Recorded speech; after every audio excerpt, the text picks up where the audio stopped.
बहुत बहुत स्वागत है अशोक जी।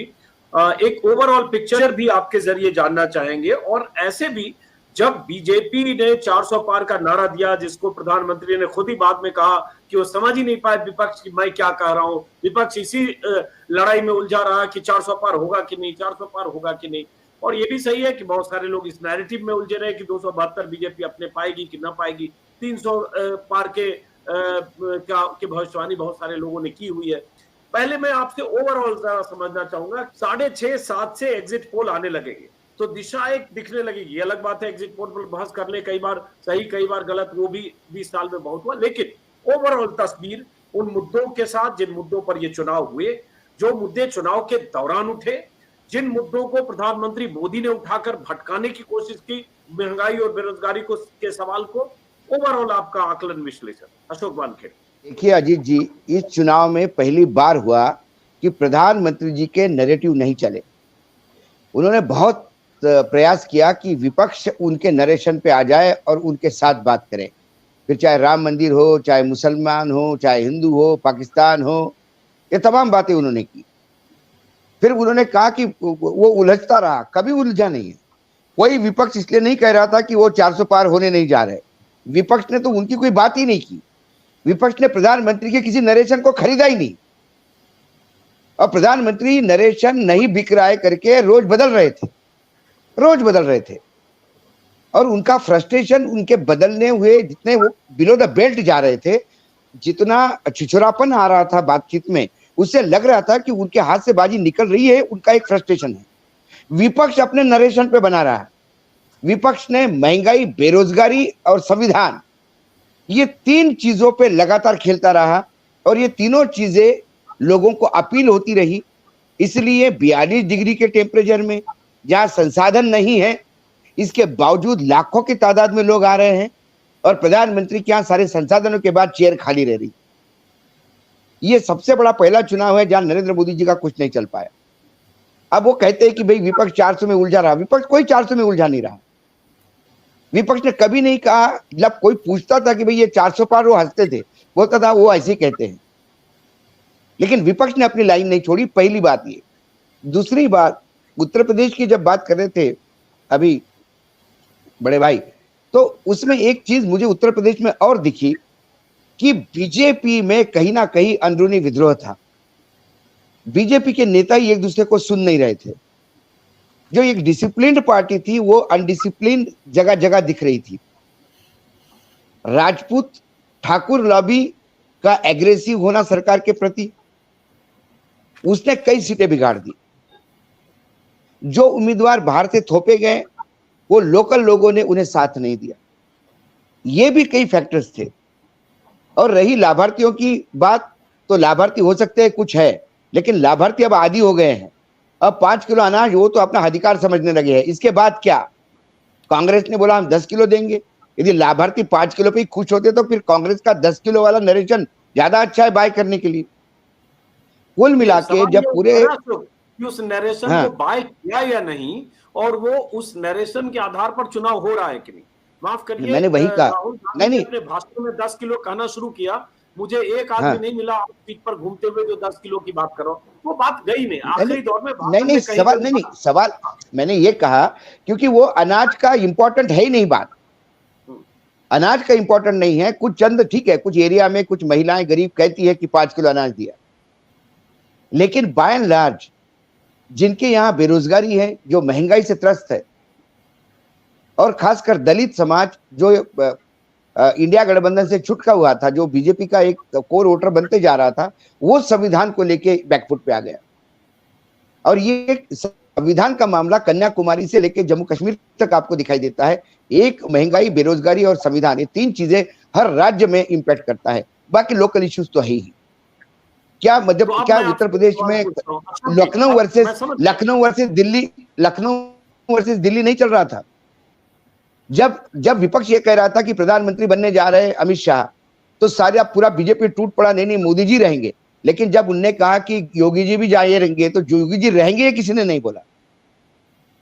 ये सब दिखता था। अच्छा, अब मैं अशोक जी, मेरा अब सवाल ये है, क्योंकि अब सबकी जिज्ञासा फाइनल एग्जिट पोल की दिशा क्या होगी और उस पर है। क्योंकि 7 राउंड से ये सारे मुद्दों पर हम लोग लगातार बहस करते रहे। और आखिरी दौर में आज उत्तर प्रदेश में मान लो चुनाव है, जिसमें हॉट सीट है ही, गोरखपुर से लेकर और वाराणसी तक और गाजीपुर और सारी सीटें, जिस पर हम विस्तार से सुबह से भी बात हो रही है। अब बात आती है, मैं सीधा सवाल अगर पूछूं कि यूपी में आप ओवरऑल देखिए, एक होता है ये सब मुद्दे विपक्ष के हैं, ये मुद्दे सत्ता पक्ष के हैं। आपके हिसाब से, बहुत सारे लोगों के हिसाब से, मैं भी मानता हूं कि रोजगार और महंगाई एक बड़ा सवाल था। मैं भी मानता हूं कि 2 महीने पहले की स्थिति और अभी बीते 1 महीने की स्थिति में बदलाव दिखा, बट वो बदलाव नतीजों को क्या दिशा देगा आप जानने में ये दिलचस्पी है, क्योंकि आखिरी दौर का चुनाव खत्म होने वाला है, कुछ घंटे बाकी। तो आप क्या देखिए, 2019, 2014 और 2019 जब यूपी की बात करते हैं तो पूरे देश ने जब नरेंद्र मोदी जी को 300 पार पहुंचाया, उत्तर प्रदेश में 10 सीटें करीब करीब कम हुई। इस बार 15 सीटें यदि कम हुई तो आश्चर्य नहीं होगा, ऐसा मुझे लगता है उत्तर प्रदेश में। पॉइंट नंबर 1, उसमें अखिलेश का हाँ, अपनी बात पूरी कीजिए पहले, आप अपनी बात पूरी कीजिए। उसमें अखिलेश की बढ़ती हुई स्ट्रेंथ और कहीं ना कहीं कांग्रेस भी एक रीजेन्युएट होती हुई दिखाई देती है उत्तर प्रदेश में। ये 2 चीजें मैं देखता हूं।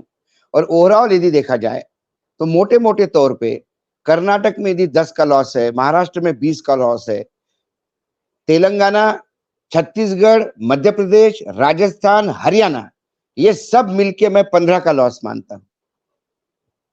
मोटे मोटे तौर पे बहुत ही रीजनेबल दे रहा हूं।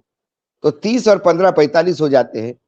10-15 का लॉस यदि यूपी में हो जाता है तो वो टोटल कहीं ना कहीं 70 से 75 सीटें पुराने टैली से यदि नीचे आती है बीजेपी, तो बीजेपी 235-240 के बीच में ऑस्कुलेट होते हुए दिखाई देती है। रही एग्जिट पोल की बात, वो तो मैं अभी बता देता हूं, सारे एग्जिट पोल 275 से 320 के बीच में ऑस्कुलेट करेंगे। चलिए ठीक है, एक आपका अपना कयास है। बाटवाल और अशोक वानखेड़े, देखिए अशोक जी, लगातार जो मुद्दे उठाए जाते रहे विपक्ष की तरफ से, महंगाई, बेरोजगारी के साथ राहुल गांधी लगातार संविधान की किताब लेकर अपनी सभाओं में संविधान खतरे में है बताते रहे। लगातार संविधान की किताब मल्लिकार्जुन खड़गे भी दिखाते रहे।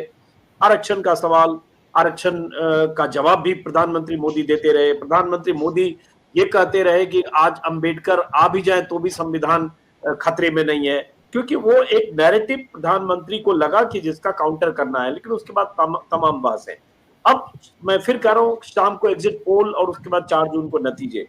लेकिन आपके हिसाब से इस चुनाव का कोर इशू क्या रह गया? किस मुद्दे पर ये वोट पक्ष विपक्ष का पड़ा? मैं फिर कह रहा हूं आपको अजीत जी, जो इश्यूज देश के सामने थे, महंगाई, देखिए 2014 से लेके 2014 में नरेशन बनाया था करप्शन का, एक विकास की गाथा, 15 लाख रुपए आएंगे, 5 करोड़ मिलेंगे। लोगों को लगा कि ये गुजरात का विकास का मॉडल है और लोग हमेशा अच्छा चाहते हैं। ऐसा नहीं कि मनमोहन सिंह के दौरान क्या करप्शन हुआ था।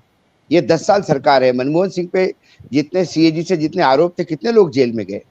मैं तो कांग्रेस का रिकॉर्ड ज्यादा अच्छा मानता हूँ। कांग्रेस ने अपने सत्ता में होते हुए अपने मंत्रियों को जेल भेजा। इतनी हिम्मत तो बीजेपी नहीं कर पाई 10 साल में, कितने मंत्रियों पे आरोप लगाए। तो जनता ये सब जानती है। 2014 में लोगों ने साथ दिया। 2019 में जब ग्राफ नीचे जा रहा था तो पुलवामा हुआ। जब जब देश पे आक्रमण होता है, सारा देश इकट्ठा होता है, देश ने साथ दिया।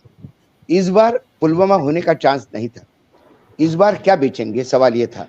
राम मंदिर बेचने का प्रयास किया। अधूरे मंदिर में प्राण प्रतिष्ठा करने की इतनी जल्दी क्या थी? सिर्फ ये थी कि मुझे राम का नाम का एटीएम चालू करना है। वो एटीएम बंद पड़ गया, वो उसमें देने नहीं रहा। उसके बाद फिर उन्होंने, जब उनके पास इश्यूज नहीं थे, बोलने के लिए कुछ नहीं था, तो प्रधानमंत्री का नरेशन वो दूसरों के, विपक्ष के एजेंडे पे बोलते रहे।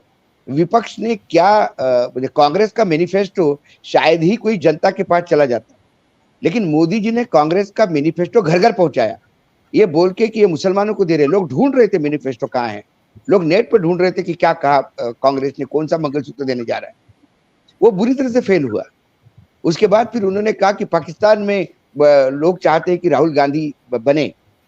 अब एक रिटायर्ड मंत्री ने कहा कि भाई राहुल गांधी अच्छे इश्यूज उठा रहे हैं और ऐसे इश्यू उठाने चाहिए, हर हर हर पॉलिटिक्स में उठानी चाहिए। तो उन्होंने पाकिस्तान को करार कर दिया।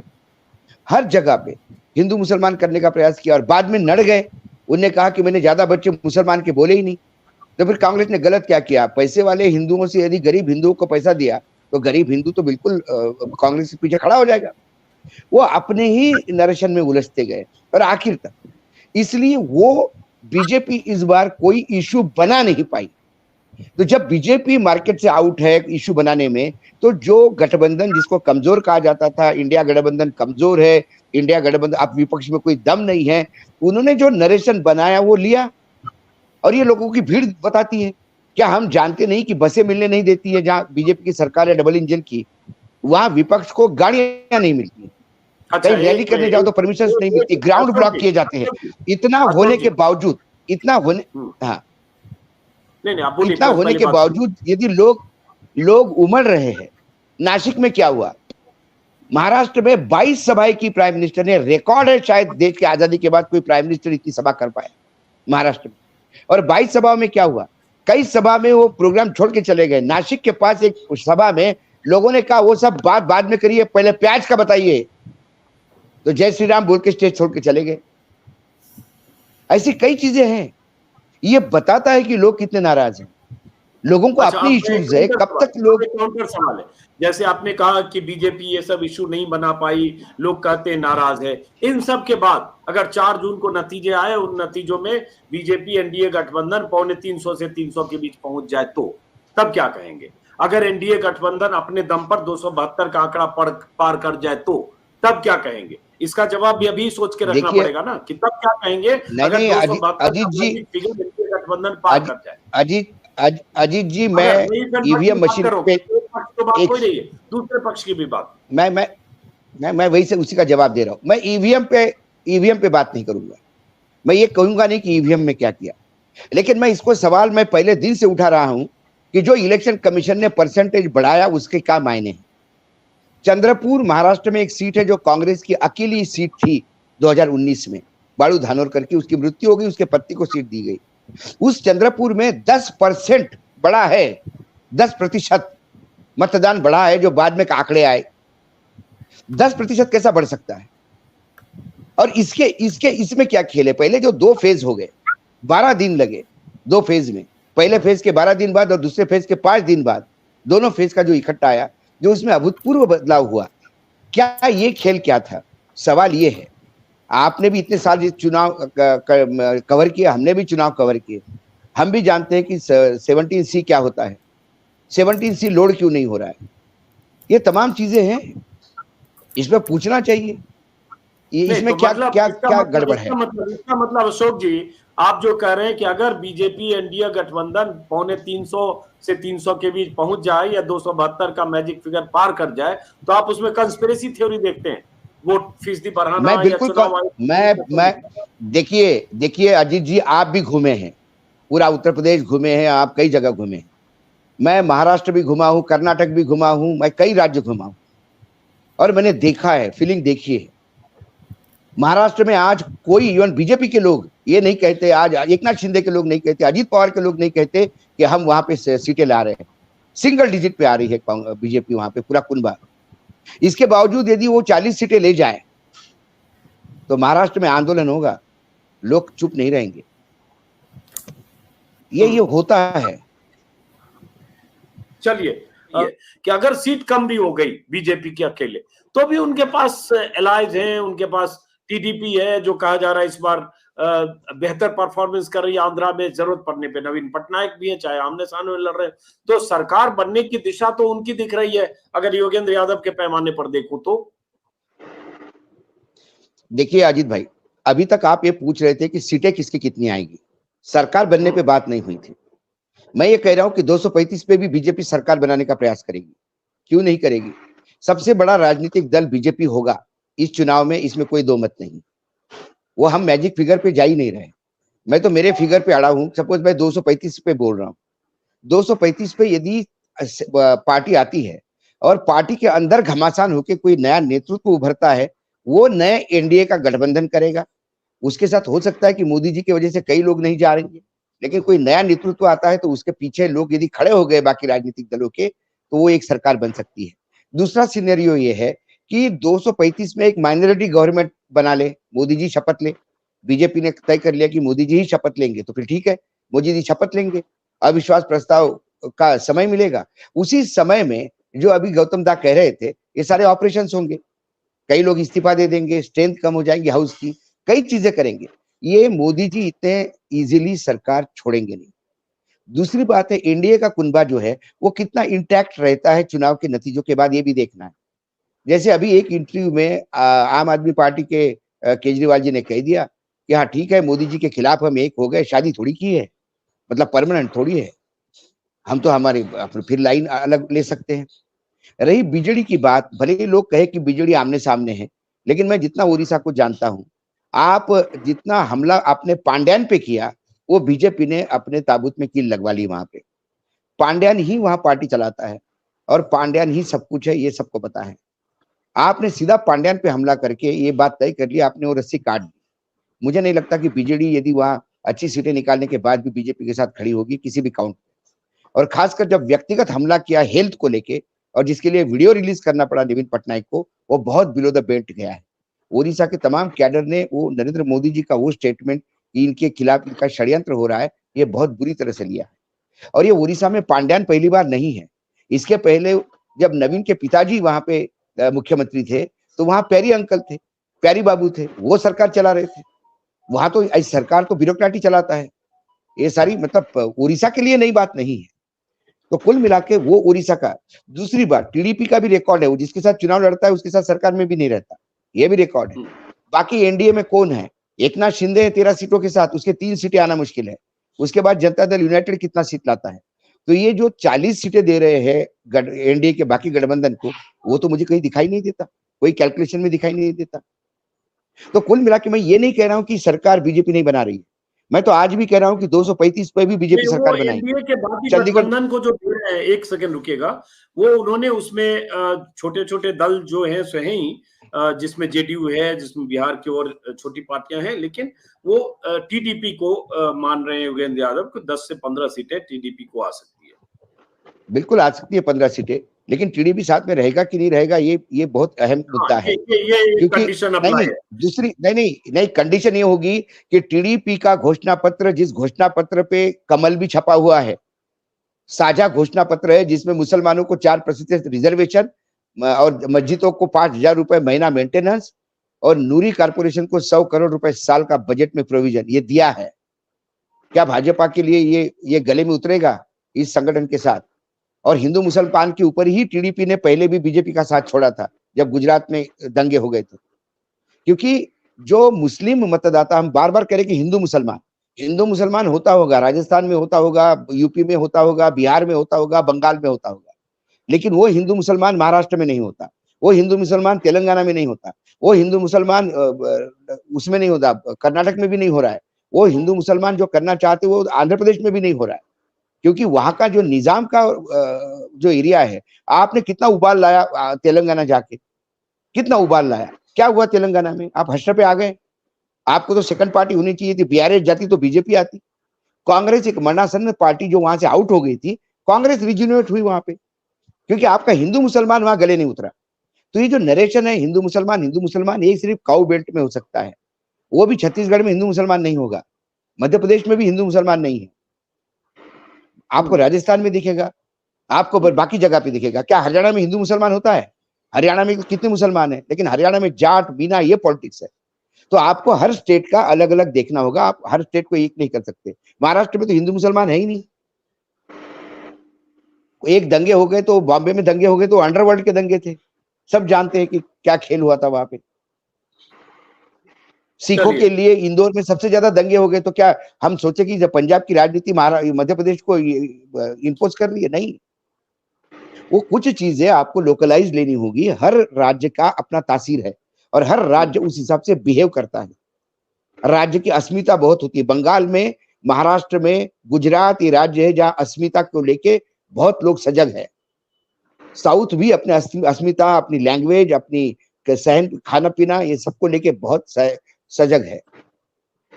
इस बार महाराष्ट्र की अस्मिता का खेल हो रहा है, पिछली बार बंगाल की अस्मिता में ममता ने जीता था, तो ये भी देखना होगा। अब यूपी बिहार में अस्मिता वाली बात ही नहीं है, क्योंकि वो सब हिंदी बेल्ट है, मध्य प्रदेश राजस्थान क्षेत्र एक लैंग्वेज बोली जाती है।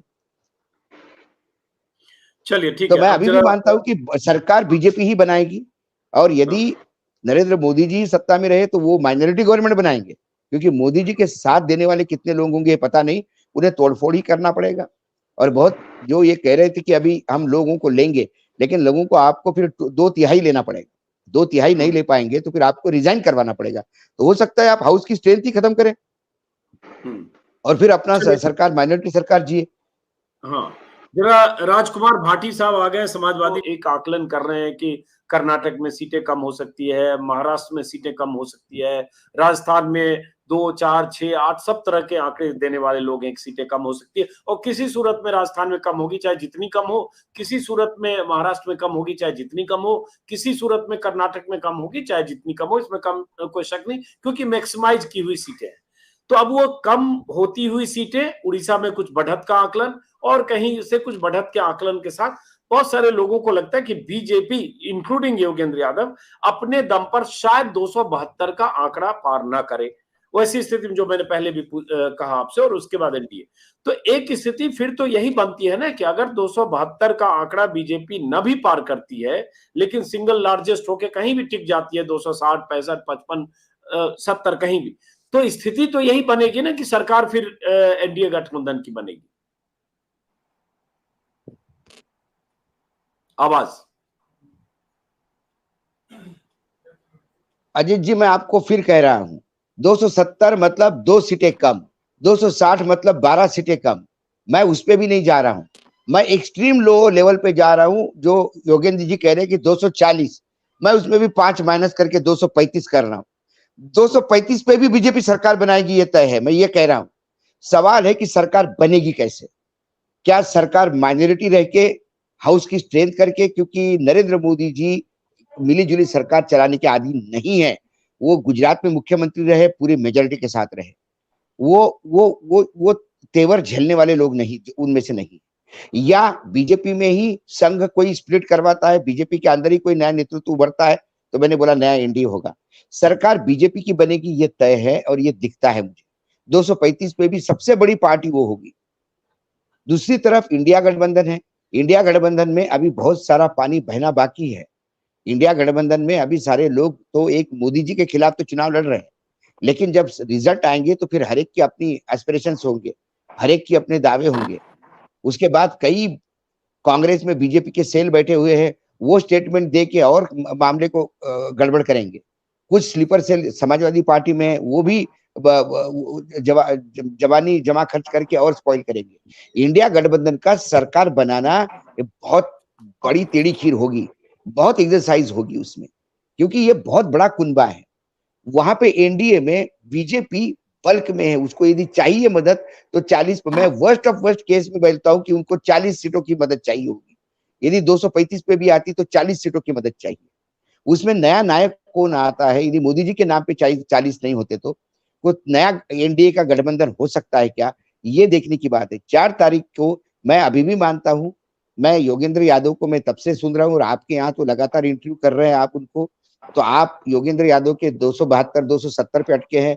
मैं अभी भी 235 पे अटका हुआ हूं।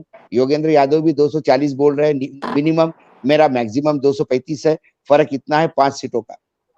बहुत लोग महाराष्ट्र में आधे आधे सीटें दे रहे हैं, मैं महाराष्ट्र में कंफर्म्ड हूं, मैं सीट वाइज बता सकता हूं। महाराष्ट्र में सिंगल डिजिट पे जाएगी पार्टी, पूरा एनडीए का कुनबा। अजित पवार 4 में से 1 सीट नहीं ले रहा है, 15 में से एकनाथ शिंदे 2 सीट बड़े मुश्किल से ले पा रहे हैं, मावड़ और उनके बेटे की कल्याण की।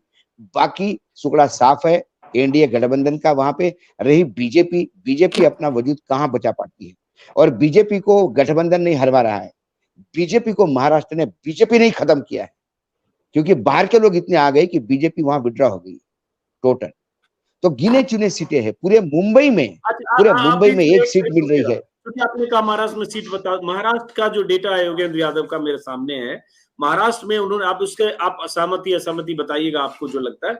महाराष्ट्र में योगेंद्र यादव ने जो डेटा दिया है 48 सीटें हैं टोटल, 17 बीजेपी, 4 एनडीए पार्टनर, मतलब जो भी बाकी उनके 2 घटक है, 17, 4, 21 हो गए। नहीं, और वो उनका आकलन बिल्कुल ही पार्टनर 19, ये उन्होंने दिया है, बिल्कुल ही गलत है, बिल्कुल ही गलत है। एनडीए पार्टनर में वहां 2 लोग हैं मात्र, और एक हाँ 2 लोग हैं और एक जानवर की एक सीट है, वो भी हार रही है। अजित पवार चारों सीटें हार रहे हैं। एकनाथ शिंदे जहां डायरेक्ट उद्धव ठाकरे के सामने वो लोग है, वाइप्ड आउट है। और बाकी बचा हुआ जो कुनबा है, मतलब एकनाथ शिंदे के पास सिर्फ एक मावल की सीट दिखाई देती है क्योंकि वहां उम्मीदवार ठीक है, और कल्याण की क्योंकि उनके बेटे हैं। ठाणे की सीट खुद वो हार रहे हैं, जिस ठाणे की सीट के लिए मारामारी हुई, जिस नासिक की सीट के लिए अंतिम दौर तक बातचीत चलती रही, वो सीट बुरी तरह से हार रहे हैं क्योंकि वो जानते थे कि उस सीट का क्या है। छगन भुजबल ने यही प्रेस कॉन्फ्रेंस लेके नहीं बोला कि मैं चुनाव लड़ना नहीं चाहता, डिपॉजिट जब्त हो जाता। उसके बाद आप मुंबई में आइए, जो मुंबई भी बल्क है। मुंबई में सिर्फ एक सीट है पीयूष गोयल की, जो थोड़ी पॉजिटिव दिखती है क्योंकि गोपाल शेट्टी ने थोड़ा समर्थन दिया दिल खोल के। वो गोपाल शेट्टी की सीट थी, नहीं तो गोपाल शेट्टी 2 ही सीट महाराष्ट्र में कंफर्म मानी जाती थी, गडकरी और गोपाल शेट्टी। गोपाल शेट्टी का टिकट काटा आपने, फिर भी वो साथ है। बहुत सारा पैसा झोंका गया है, वो एक सीट है। बाकी पूरे मुंबई वॉश आउट है। आप कोकण में 2 सीटें हैं, तटकरे लड़ रहा है, नारायण राणे लड़ रहा है, दोनों हार रहे बुरी तरह से। आप पश्चिम महाराष्ट्र में आइए, आपको पुणे की एक सीट मिल रही है। आप उत्तर महाराष्ट्र में आइए, आपको रावेर की एक सीट मिल रही है और एक आध 2 सीट। कुल मिला के 9-10 तक भी पहुंचना मुश्किल हो रहा है। ये तो वस्तुस्थिति है वहां पे। एक मिनट अशोक, फिर उसी पर बात करते हैं। योगेंद्र यादव के मुताबिक 17-4-21 सीटें हैं एनडीए को, और इंडिया गठबंधन को उन्होंने 7 कांग्रेस और 19 इंडिया गठबंधन, मतलब 26 सीटें दी है। आप कह रहे हो कि बीजेपी गठबंधन के लिए 21 सीटें भी मुश्किल है, मतलब 10-11 21 सीटें नहीं, मैं 10 सीटें मुश्किल बोल रहा हूं। 10 सीटें पूरे एनडीए को इंक्लूडिंग बीजेपी, पूरा एनडीए को 10। एनडीए में वहां कोई है नहीं, मैं बार बार आपको कह रहा हूं। अजित पवार सबसे, मतलब अजित पवार एनसीपी ओरिजिनल 4 सीटों पर लड़ रही है महाराष्ट्र में। पिछले बार एनसीपी 22 सीटों पर लड़ी थी, इस बार 4 सीटों पर लड़ रही है। एकनाथ शिंदे बड़े मुश्किल से 15 सीटें ले पाए क्योंकि उनके 13 तो सांसद थे, उनमें से भी 2 सांसदों को टिकट नहीं दिलवा पा रहे। तो एक बार फिर से इसी पर, तो आपका नंबर महाराष्ट्र को लेकर क्या है अशोक जी? महाराष्ट्र को लेकर मेरा नंबर 10 के नीचे एनडीए, बाकी बची हुई सीटें 38 इंडिया गठबंधन। ये बहुत बड़ी बात है। अगर इतनी सीटें आ गई तब तो फिर पूरी तस्वीर बदल जाएगी। मैं तो यही कह रहा था आपको, मैं 235 पे इसीलिए हूं, मैं बहुत रीजनेबल मान रहा हूं। तो भी मैंने जब आपको गिनाया था स्टार्टिंग में, कर्नाटक में 10 कम हो जाएगी, मैंने कहा कि आपको महाराष्ट्र में 15 कम हो जाएगी, मैंने महाराष्ट्र में तो और भी रीजनेबल दिया मेरे काउंटिंग में, या 20 कम हो जाएगी। तो भी योगेंद्र यादव के हिसाब से भी मैं गया तो भी 20 कम हो जाती है महाराष्ट्र में। योगेंद्र यादव का भी आंकड़ा कहा तो कर्नाटक और 20-30 हो गई। फिर मैंने तेलंगाना, छत्तीसगढ़, राजस्थान, मध्य प्रदेश और हरियाणा, ये सब मिलके 15 बोली, फिर 45 सीटें हो जाती है। मैंने 10 बोली यूपी में, 55 हो जाती है। बिहार और बंगाल और बाकी सगा मिलके आप 10 को 65 हो जाती है। ये है ऊपर से नीचे तक 65 का। यदि ग्राफ नीचे आता तो 235 पे आ जाते हैं, 240 पे आ जाते हैं। अच्छा, मान लो 235। मैंने बहुत मैं इसीलिए, हाँ, उसके बाद एनडीए, उसके बाद जो बाकी घटक है, तो मतलब अब चलिए बल्कि इसका काउंटर क्वेश्चन ये पूछते हैं, फिर आप इंडिया गठबंधन कितनी सीटें देखते हो? नहीं, इंडिया देखिए, उसके बाद वहां 2-3 ब्लॉक है। एक ब्लॉक है जो कहीं नहीं है, बीआरएस कहीं नहीं है, बीजेडी कहीं नहीं है, एआईएडीएमके कहीं नहीं है। ये भी लोग हैं, ऐसे कई लोग हैं कि जो कहीं नहीं है और चुनाव लड़ रहे हैं। नॉर्थ ईस्ट के लोग कई हैं, ऐसी छोटी छोटी पार्टियां एक 2-2 सीट वाली, वो कहीं नहीं है, वो एक अलग ब्लॉक बनता है। और बाकी इंडिया गठबंधन में हर राज्य में इंडिया गठबंधन लाता कितना अपना है। कांग्रेस के 100 क्रॉस कर पाती है कि नहीं, ये पाती है। कांग्रेस को मेजर गेन जो होगा वो कर्नाटक में होगा और महाराष्ट्र में होगा। महाराष्ट्र में 1 सीट थी कांग्रेस के पास, वो ज्यादा बढ़ जाएगी। 1 से कितना भी बढ़ा तो ज्यादा ही गेन है। कर्नाटक में भी स्वीप ऑफ था, पिछली बार स्वीप किया था, इस बार गेन हो जाएगा उनको, थोड़ा तेलंगाना में गेन हो जाएगा। बाकी जो मध्य प्रदेश राजस्थान जहां आमने सामने है, छत्तीसगढ़, मध्य प्रदेश, राजस्थान, हरियाणा में सबसे ज्यादा गेन दिखाई देता है। तो कांग्रेस क्या 100 क्रॉस कर पाएगी? कांग्रेस यूपी की इतना प्रदर्शन कर पाती है? कांग्रेस 125 पे चली जाएगी तो फिर इंडिया गठबंधन सरकार बनाने की स्थिति में आ जाती है। लेकिन राष्ट्रपति किनको बुलाएंगे? राष्ट्रपति पूरे गठबंधन को बुलाएंगे या राष्ट्रपति सिंगल मेजोरिटी वाली पार्टी, सिंगल पार्टी को बुलाएंगे? और प्रावधान यह है कि जो सबसे बड़ी पार्टी है उसको पहला चांस तो दिया जाता है, और पहले चांस पे यदि उन्होंने बोला कि हम सरकार बना रहे हैं तो आप उनको मना नहीं कर सकते। क्योंकि राष्ट्रपति उनकी है, सब कुछ उनका है। तो बोले ठीक है बना लो। तो आप करना, फिर चंडीगढ़ मॉडल भी हो सकता है जो मेयर का हुआ है, फिर जाते जाइए कोर्ट जाइए, टाइम बाइंग का टाइम यदि मिल जाता है 3-4 महीने तो खेल हो जाएगा। क्योंकि इतने जल्दी मोदी जी सत्ता छोड़ेंगे नहीं, ये तय है। हाँ, तो अब एक सवाल यहाँ पे सिर्फ ये कि फिर मैं बार बार, चूंकि मेरे पास शीट योगेंद्र यादव की ही है, प्रशांत किशोर और बाकी सर्वे का जिक्र बार बार होता ही है कि जो योगेंद्र यादव ने कर्नाटक, चूंकि आपने कर्नाटक का भी जिक्र किया, 16 सीट वो कर्नाटक में कांग्रेस को दे रहे हैं, मतलब बहुत ज्यादा बढ़त है अगर पिछली बार की तुलना में देखें। मैंने तो बीजेपी को बहुत नुकसान है, 11 सीटें बीजेपी जो पिछली बार 25 सीटें जीती, तो बीजेपी का बहुत घटना कर्नाटक में है उनके हिसाब से। लेकिन हाँ टोटल सीट को, हाँ कुछ करें, अब टोटल सीट 96 एक बीच का बेंचमार्क है जो योगेंद्र यादव का कांग्रेस के लिए, लेकिन टोटलिटी में फिर भी एज, काफी एज बीजेपी और गठबंधन को है। नहीं, बीजेपी सबसे बड़ा राजनीतिक दल होगा, मैं मानता हूं, लेकिन बीजेपी का वर्तमान एनडीए क्या है? क्या नीतीश बाबू, आप तो खुद उस प्रदेश से आते हैं, क्या नीतीश बाबू का कोई ठीक लग रहा है? क्या करेंगे 4 तारीख के बाद? दूसरी तरफ आपको चंद्रा बाबू का क्या गारंटी रही कि चंद्रा बाबू इसी साथ रहेंगे? चंद्रा बाबू को यदि राज्य में सरकार मिली तो वो देखेंगे कि मुझे राज्य में क्या करना है। कई कॉन्ट्रडिक्शन है चंद्रा बाबू के और बीजेपी के बीच में, ये सारी बातें आपको देखनी होगी। या फिर क्या संघ चुप बैठता है जिस संघ की इनको जरूरत नहीं थी? बीजेपी में भी अंदरूनी बहुत प्लानिंग चल रही है, बीजेपी में भी लॉबीज अलग अलग बात कर रही है, अलग अलग लोग अपने अलग अलग लोगों से कांटेक्ट कर रहे हैं। यदि कम सीटें आती है तो फिर क्या नेतृत्व बदला जाएगा? ये कई चीजें हैं। तो सरकार बनती है, सबसे बड़ी राजनीतिक दल बीजेपी है, ये कोई अवॉइड नहीं, मतलब मैं भी, जो हम 235 सीटें दे रहे हैं तो भी हम कह रहे हैं कि सबसे बड़ा राजनीतिक दल बीजेपी होगा वर्तमान, और राष्ट्रपति उसको बुलाएगा। फिर वो सरकार कैसी बनाता है आगे, एनडीए का गठबंधन कैसा करते हैं, जो अभी दादा थे बता रहे थे कि वो सारे फाइलें नोट हो रही है, कौन जीत गया तो किसकी फाइल खोलना, किसी को अंदर करना, किसकी संपत्ति को जब्त करवाना, ये भी होता है। तो 4 तारीख के बाद घमासान होगा। 4 तारीख के बाद ऐसे यूं ही सरकार इमीडिएटली ऐसी बनती हुई नहीं नजर आएगी कि भाई यदि योगेंद्र यादव का बन गया तो फिर उसके बाद तो कोई 4 तारीख को तो शाम तक तो शपथ हो जानी चाहिए, 5 तारीख को सुबह सुबह। 4-5 सीटों के लिए प्रॉब्लम नहीं है। देखिए 4-5 होता है। हाँ नहीं, मैंने क्या कहा, यदि उनके हिसाब से 2-4 सीटें या 10 सीटें ही कम पड़ रही है सरकार बनाने में तो वो कोई बड़ी बात नहीं है। हाउस का स्ट्रेंथ ही नीचे आ जाएगा 10 इसमें, इतनी इस्तीफे करवा देंगे। 25 लोगों की इस्तीफे करवाना ये बहुत ही छोटी बात है नरेंद्र मोदी और अमित शाह के लिए, क्योंकि चुनाव लड़ने वालों में बहुत क्रिमिनल्स भी है और चुनाव लड़ने वालों में बहुत करोड़पति है इस बार। चलिए, वो कुछ और खास मेहमान जुड़े हैं इस बीच, सबका परिचय करा दें। समीर अहमद मिश्रा जर्नलिस्ट हैं, यूपी बहुत घूम के आए, यूपी के रहने वाले हैं। कंचना हैं हमारे साथ जो आरजेडी की प्रवक्ता है। हेमंत अत्री साहब जुड़े हैं, सीनियर जर्नलिस्ट।